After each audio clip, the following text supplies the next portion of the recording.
নমস্কার, সবাইকে অনেক স্বাগত জানাচ্ছি আজকের দিনের অনুষ্ঠানে। আজকে যে বিষয়টা নিয়ে কথা বলবো সেটা হলো বাস্তু জ্যোতিষের ব্রহ্মস্থান নিয়ে। আলোচনা শুরু করার আগে যে বিষয়টা জানাতে চাই সেটা হলো খুব গুরুত্বপূর্ণ। সেটা হলো যদি আপনারা চ্যানেলটি ফলো করে না থাকেন, যদি আপনাদের চ্যানেলটি ভালো লেগে থাকে তাহলে অবশ্যই ফলো করতে পারেন। আর সেই সঙ্গে বেল বাটনটা অন করে রাখতে পারেন। কারণ আমি যখনই কোনো ভিডিও আপলোড করব তার নোটিফিকেশন সবার আগে আপনার কাছে পৌঁছে যাবে। আর আর এর মাধ্যমে আপনার সঙ্গে আমার সম্পর্কটা দীর্ঘস্থায়ী হবে। আরেকটা জিনিস হচ্ছে, যদি মনে করেন এই বাস্তু জ্যোতিষের এই সিরিয়ালগুলো আপনাদের জন্য এবং আপনার বন্ধু কাছের মানুষদের জন্য খুব প্রয়োজনীয়, তাহলে তাদেরকেও শেয়ার করতে পারেন। কারণ তাদের শেয়ারিং মধ্যে তারা যেমন জানতে পারবে তেমনি চ্যানেলের প্রচারও হবে আর এর মাধ্যমে বিস্তার ঘটবে। তাহলে চলুন কথা না বাড়িয়ে অনুষ্ঠানটি শুরু করা যাচ্ছে। আর আজকের দিনে আপনারা দেখছেন রাশিচক্র জ্যোতিষালয়, আর আমি আপনাদের হোস্ট জ্যোতিষী আর এ শিকারী, বাস্তু জ্যোতিষী। তাহলে দেখুন, ব্রহ্মস্থান কিন্তু পৃথিবীর মধ্যে সবথেকে গুরুত্বপূর্ণ জায়গা। কারণ আমরা যে বাস্তুতে থাকছি, যে বাস্তুটা আমরা ব্যবহার করছি, ঘুমাচ্ছি, অফিসের জন্য, বাসার জন্য, ইন্ডাস্ট্রির জন্য, দোকানপাটের জন্য, প্রত্যেকটা জায়গায় এটা কিন্তু খুবই গুরুত্বপূর্ণ। কারণ ব্রহ্মস্থান হলো বাস্তুশাস্ত্রের সেই জায়গাটা যেটা কিনা ব্রহ্মা পুরুষ বা বাস্তু পুরুষের পেটের মধ্যস্থান, নাভি এবং তার আশেপাশের জায়গাটাকে আমরা বাস্তু পুরুষের সঙ্গে কল্পনা করছি। তো এইটা সবসময় ঈশান কোণে মাথা থাকে আর নৈঋত কোণে তার পিছন থেকে অবস্থান। এই মাঝখানটা সবসময় ফাঁকা রাখার কথা বাস্তু পুরুষের জন্য খুব গুরুত্বপূর্ণ।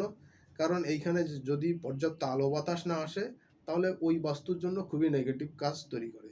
এইখানে কতগুলো নেগেটিভ কাজ করা থেকে সবসময় বিরত থাকা উচিত। কোনগুলো সেগুলা, কোনো কারণে সিঁড়ি, যদি বহুতল ভবন হয় ভবনের কোনো গুরুত্বপূর্ণ পিলার, হ্যাঁ, কোনো ইন্ডাস্ট্রি হলে সেই জায়গাতে কোনো ভারী মেশিনারিজ, বাসা বাড়ি হলে সেইখানে ভারী আসবাবপত্র, রান্নাঘর, টয়লেট বা এই ধরনের কোনো কিছু না করাটা কিন্তু ওই বাস্তুর জন্য খুব গুরুত্বপূর্ণ। এগুলো করলে বাস্তুতে মারাত্মক রকম দোষ তৈরি হয় এবং ওই বাস্তুতে মানুষের বসবাস করে উপকারের পরিবর্তে ক্ষতি হয় কিন্তু বেশি। আরেকটা জিনিস, এইখানে যেটা করা উচিত সেটা হলো, আগেকার দিনে বাস্তুতে এইখানে ফাঁকা রাখা হতো। সেটা বহুতল ভবন হলো, মাঝখানটায় ফাঁকা রেখে তারপর এটা করা হতো।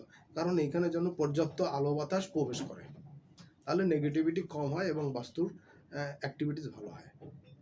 যদি শহরের বাড়িতে কোনো কারণে এটা করতে হয়, বাসা বাড়িতে, অফিসে, তাহলে এই জায়গাতে ফাঁকা রাখা উচিত। এবং নিতান্ত পক্ষেই যদি এখানে কোনো দোষ হয়ে থাকে তাহলে বাস্তু পিরামিড এখানে স্থাপন করা যেতে পারে। তাহলে এটা কিছুটা দোষ খণ্ডন হয়, তবে পরিপূর্ণভাবে যায় না, কিছুটা নেগেটিভ কম হয়। আরেকটা জিনিস হচ্ছে যে এই জায়গাটা পর্যাপ্ত পরিমাণে পরিষ্কার পরিচ্ছন্ন রাখা, প্রতিদিনই এই জায়গায় পরিষ্কার পরিচ্ছন্ন রাখা। চাইলে এই ফ্লোরটাতে আপনারা একটু ফাঁকা রেখে সারাউন্ডিংভাবে সোফা টোফা রেখে আপনারা একসঙ্গে বসতে পারেন, ডাইনিং টেবিল হিসাবে বা বসার জায়গা হিসাবে আপনারা ইউজ করতে পারেন। বা আপনারা একসঙ্গে কোনো পারিবারিক মিটিং, ধ্যান প্রার্থনা করার জায়গাও করতে পারেন। তবে এই জায়গাতে পরিষ্কার পরিচ্ছন্ন থাকাটা খুবই গুরুত্বপূর্ণ। ময়লা আবর্জনা যেন না হয়, সবসময় এটা ব্যবহার করা উচিত। আর ন্যাচারাল আলো বাতাস না হলে কৃত্রিমভাবে এখানে আলোর একটা ব্যবস্থা করা উচিত, প্রথম কথা। দ্বিতীয় কথা হলো এখানে কর্পূর বা কোনো সুগন্ধির ব্যবহার করা, ধূপকাঠি বা ন্যাচারালি অন্য কোনো উপায়ে সুগন্ধি বা সুগন্ধি জাতীয় জিনিসের, পারফিউমারি জিনিসের ব্যবহার করা উচিত। তাহলে বাস্তুর নেগেটিভিটি কম হয়। ব্যাপারটা হলো এইখানে অনেকের বাড়িতেই দেখা যায় যে জুতো রাখার র্যাক, বড় আলমারি বা বড় কোনো ওয়েটি ফার্নিচার টার্নিচার রাখা হয়। আর বেসমেন্টের ক্ষেত্রে দেখা যায় যে অনেক সময় এখানে পানির কুয়ো বানানো হচ্ছে বা সেফটি ট্যাঙ্কি বানানো হচ্ছে আর সিঁড়ি বানানো হচ্ছে। এইগুলো আসলে খুব নেগেটিভ জায়গা তৈরি করে, নেগেটিভ তৈরি করে।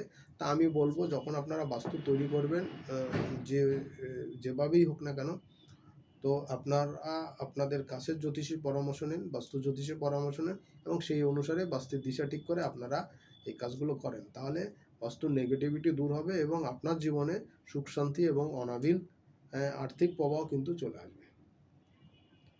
যদি বাস্তু বিষয় বা জ্যোতিষ বিষয়ে কোনো পরামর্শ জানার প্রশ্ন থাকে অবশ্যই জানাবেন।